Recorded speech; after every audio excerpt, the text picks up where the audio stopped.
Bismillahirrahmanirrahim. Assalamualaikum warahmatullahi wabarakatuh. Nama saya Zawa Alfian Asyari dengan NPM 2310030. Di sini saya akan menunjukkan PowerPoint mengenai kasus untuk memenuhi tugas bahasa Indonesia. Kasus yang saya ambil yaitu kasus pembunuhan 7 bayi di Purwokerto terancam pidana mati. Eh, Poin-poin yang akan saya bahas, yang pertama itu ada kronologi, lalu yang kedua ada putusan pengadilan, yang ketiga ada pasal terkait, lalu yang keempat opini pribadi saya tentang putusan pengadilan. Selanjutnya ke kronologi. Seorang pria, Rudi, 57 tahun, ditetapkan menjadi tersangka kasus penemuan 4 kerangka bayi di Kelurahan Tanjung, Kecamatan Purwokerto Selatan, Banyumas. Rudi mengaku kerangka yang ditemukan itu merupakan bayi hasil hubungan terlarang dengan anak kandungnya sendiri, berinisial E, 25 tahun, sejak tahun 2013. Mulanya, warga menemukan satu kerangka bayi saat hendak menggali kolam pada Kamis, tanggal 15 bulan 6. Beberapa hari kemudian, warga kembali menemukan 3 kerangka bayi di lokasi berdekatan. Berangkat dari temuan itu, polisi mengatakan pihaknya akan melakukan pengembangan. Polisi menduga kerangka tersebut merupakan korban tindak pidana. Kemudian, polisi mengamankan seorang wanita berinisial E, 25 tahun, warga Kelurahan Tanjung terkait temuan kerangka itu.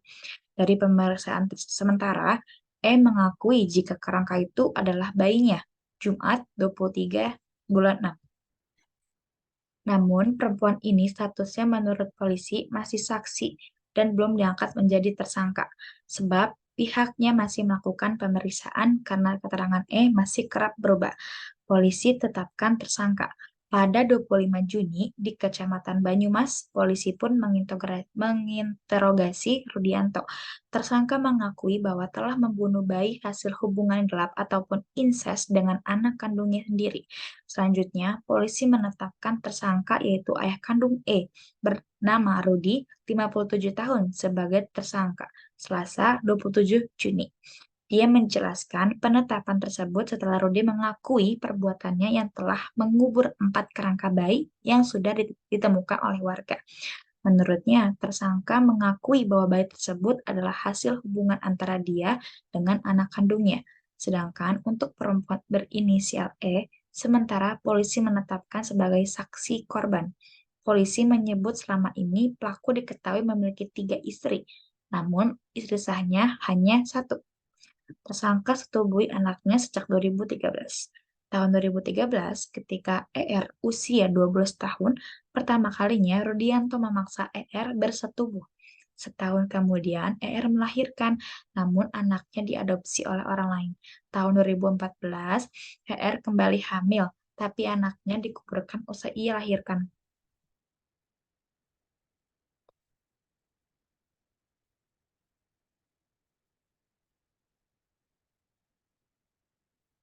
Poin selanjutnya, yaitu polisi menjelaskan tersangka melakukan hubungan gelap dengan anak kandungnya di gubuk tempat mereka tinggal yang tidak jauh dari temuan kerangka bayi tersebut. Diketahui tersangka tidak hanya menguburkan 4 bayi yang kerangkanya ditemukan warga tersebut, Rudi juga menguburkan 3 bayi lainnya. Total ada 7 bayi hasil incest dibunuh Rudi. Rudi mengaku membunuh bayi tersebut usai E melahirkan. Bayi pada saat saudari E melahirkan langsung dibunuh dan dikubur. Bayi tersebut dibekap menggunakan kain. Dia pun langsung menguburkan bayi tersebut di tanah yang berada di Kelurahan Tanjung.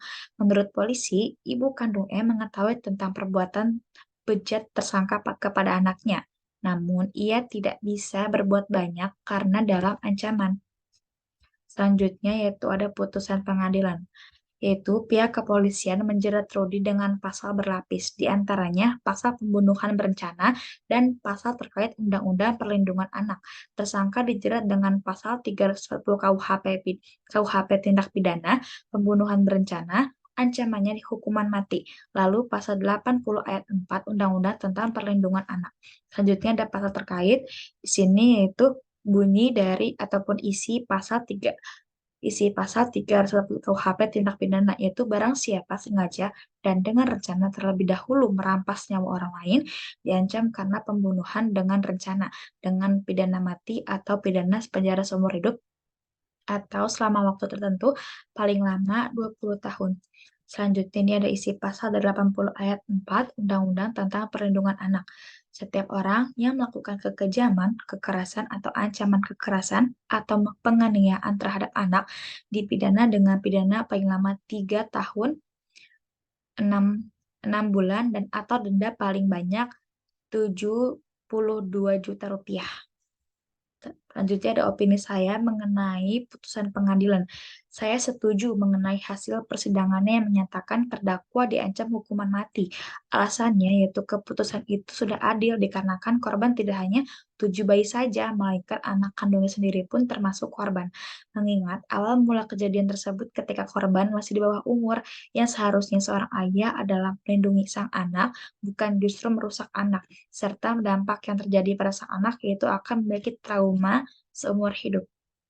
Ini adalah gambar dan sekian presentasi dari saya. Mohon maaf bila kekurangan. Wassalamualaikum warahmatullahi wabarakatuh.